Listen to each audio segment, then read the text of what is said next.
पीले दांत वाली बहू। रंजना कभी ब्रश नहीं करती थी। उसे कितनी बार उसके माँ बाप ने डांटा, लेकिन उसका कोई असर उस पर होता ही नहीं था, जिस कारण से उसके दांत पीले पीले हो जाते हैं। शादी के बाद अरे बहू, वैसे तो तुझ में कोई कमी नहीं है, पर तेरे दांत इतने पीले कैसे हैं बेटा? कैसे मतलब? कोई सर्जरी थोड़ी ना कराइए। वो तो क्या नाम, मैं ब्रश नहीं करती थी तो पीले हो गए। अब क्या करूं? आप कहे तो लाल करवा लूं या फिर काले? यार ये क्या है, क्यों माँ से लड़ रही हो? लड़ रही हूँ? अरे मैं लड़ रही हूँ या ये बोल रही है कि दांत पीले हैं, पीले। अरे तपस्या थोड़ी ना की है इन्हें पीले करने के लिए। बकायदा ब्रश नहीं किया है 20 साल तक, तब जाकर। छी, कैसी बात कर रही हो? ये उस वक्त तो पीले नहीं थे जब हम लोग तुम्हें देखने आए थे। अरे तब साफ करवा लिया होगा डेंटिस्ट के पास जाकर। अब देखो कैसे पीले पीले लग रहे हैं। रंजना सास की तरफ गुस्से से देखती है। फिर शुरू हो गई पीले पीले पीले। अरे पीले तो तब भी थे जब मेरे हाथ का रसगुल्ला उड़ा उड़ा कर खा रही थी और बोल रही थी, लड़की नहीं गुणों का खजाना दे रहे भाई साहब आप। खैर, अब वो लोग करते भी तो क्या करते, पीले दांत वाली बहू पल्ले पड़ी थी तो झेलना तो था ही। एक दिन कीर्तन में रंजना गाना गा रही थी। अरे कमला बहन, माँ का द्वार है, यहाँ तो सब शुद्ध होकर आते हैं, फिर अपनी बहू को ब्रश भी नहीं करवाती तुम। दूर से पीले पीले दांत भक्ति में बाधा उत्पन्न कर रहे हैं। और कोई 2 साल के बच्चे थोड़ी ना लेकर आई हूँ मैं बहू बनाकर। अच्छी खासी लड़की है, अरे कैसे करवाऊं ब्रश? ये तो उसे खुद करना चाहिए ना। अब माँ बाप तो इसके जैसे तैसे निपटा दिए, ये नहीं सोचा कि सास कैसे संभालेगी। सास बहू को लेकर घर आ जाती है, लेकिन सोच लेती है कि अब इसे लेकर कहीं नहीं जाएगी।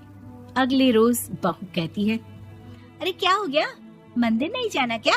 कीर्तन का वक्त हो रहा है। मेरी मधुर वाणी से कान्हा जी जागते हैं और सोते हैं। आप तो जानती है ना उनकी भक्ति में कितना मन लगता है मेरा। वो क्या है ना, तबीयत ठीक नहीं लग रही है मेरी, आराम करूंगी मैं। तबीयत ठीक नहीं लग रही?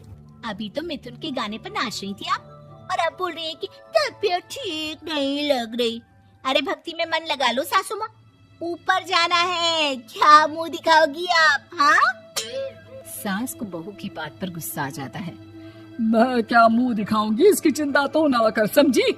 अपने मुंह की चिंता कर, जो ये पीले पीले दांत लेकर हर जगह पहुंच जाती है। पता है लोग कितना मजाक बनाते हैं। ना जी ना, मैं नहीं जाना कहीं तेरे साथ। तो ये बात है। कोई ना, मत जाओ, मैं अपने कमरे में ही बैठकर भक्ति कर लूंगी। ऊपर वाला दांत थोड़ी ना देखता है, मन देखता है, भावना देखता है। और अरे बस बस, तू सब कुछ दिखा, बस ये सफेद चमकदार दांत ना दिखाना किसी को, है? जा यहाँ से। बहू को सास की बात का कोई फर्क नहीं पड़ता, वो तो जैसी थी वैसी ही रह जाती है। सुबह नहाकर किचन में खाना बनाना, फिर खाना खाना, कीर्तन भजन करना और सो जाना। एक दिन, माँ जी मैं सहेली के घर जा रही हूँ, शाम को लेट आऊंगी। हाँ, तो जाना, मैंने कौन सा तेरी आरती करनी है घर पर बैठकर। रंजना सहेली के घर जाती है, जहाँ वो पार्टी में जाने की तैयारी कर रही होती है। अरे शिखा, कहाँ जाने की तैयारी कर रही है? मैं गलत वक्त पर आ गई क्या? अरे नहीं यार, उल्टा सही वक्त पर आई है। मैंने ये साड़ी और ज्वेलरी निकाली है यार, शाम को इनके ऑफिस की एक पार्टी में जाना है। बताना कैसा लग रहा है ये सब? नहीं यार, इस ड्रेस के साथ तो वो वाली ज्वेलरी अच्छी लगेगी। हाँ, सही बोल रही है, मैंने ध्यान ही नहीं दिया। वैसे तो हमेशा से मस्त फैशन सेंस रखती है। तो बड़ा जाती होगी ना पति के साथ पार्टी में। रंजना कुछ नहीं बोलती, बस सोचती है कि यार काश ये बात सही हो जाती, पर मैं क्यों नहीं जाती पार्टी में? क्या इन लोगों की कोई पार्टी होती नहीं होगी? रंजना घर आती है और रात में पति से सवाल करती है, एक बात बताइए, आप मुझे किसी पार्टी में क्यों नहीं ले जाते? क्या आपकी यहाँ ऑफिस में पार्टी नहीं होती? पति बेचारा क्या कहता कि दांत पीले हैं तुम्हारे इसलिए। अरे कोई पार्टी होती नहीं हम लोगों के ऑफिस में, तो कहाँ से लेकर जाऊं? और मार्केट, मॉल, कहीं वीकेंड घूमना, कहीं तो।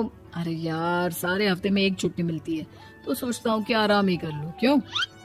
रंजना मन मार के रह जाती है। पहले कभी सास के साथ मंदिर जाया करती थी, लेकिन वो भी सास ने ले जाना बंद कर दिया। घर बैठी बैठी रंजना बोर हो जाती है। तभी उसे आइडिया आता है और वो मायके जाने का सोचती है। सासू माँ, 2 दिनों के लिए मम्मी के घर जा रही हूँ। अच्छा अच्छा ठीक है, आराम से जा। और हाँ, माँ से कुछ अच्छी आदत सीख कर आना कि कैसे शरीर के हर भाग की तरह दांतों की सफाई भी जरूरी होती है, समझी? शुरू हो गई ना आप। वो लोग आपकी तरह नहीं है कि छोटी छोटी बात का बतंगड़ बना दे। उन लोगों के लिए मैं मायने रखती हूँ, ना कि मेरे पीले पीले दांत। रंजना माँ को बिना बताए उन लोगों को सरप्राइज देती है, लेकिन जैसे ही वो दरवाजे पर पहुंचती है, अंदर देखती है कि घर वाले कहीं जा रहे होते हैं। अब माँ, काश रंजना दीदी के दांतों वाली प्रॉब्लम नहीं होती, तो वो भी हम लोगों के साथ चलती ना बुआ जी की बेटी की शादी में। हाँ बेटा, लेकिन अब उसे कौन समझाए कि उसको उसके पीले दांत नहीं दिखते, लेकिन उसके आसपास के लोगों को कितना एम्बैरेसिंग फील कराते हैं।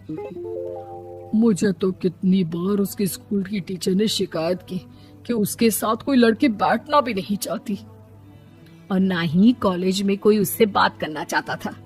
लेकिन पता नहीं क्यों उसे ये बात समझ में ही नहीं आती। कोई कमी नहीं है उस लड़की में, बस यही कि दांत पीले हैं। वो तो भला हो जीजा जी और उनकी माँ का, जो दीदी को जैसी है वैसे ही रखा हुआ है। रंजना को अपने घर वालों की बात सुनकर बहुत दुख होता है। वो सोचती है कि वो क्या करे, लेकिन फिर वो सीधा डेंटिस्ट के पास जाती है, अपने दांत चमकाती है और कसम खाती है कि वो रोज ब्रश करेगी। अरे क्या हो गया? तुम तो 2 दिनों के लिए गई थी ना, पर कोई ना, अच्छा है, चलो आ गई तो। रंजना सास के सामने आकर खड़ी हो जाती है और पूरी स्माइल करती है, उसके चमकदार दांतों को दिखाती हुई। हैं? चले मंदिर? माँ, मुझे माफ कर दीजिए, मैंने आप लोगों को बहुत एम्बैरेसिंग फील करवाया। मैं आज से रोज ब्रश करूंगी।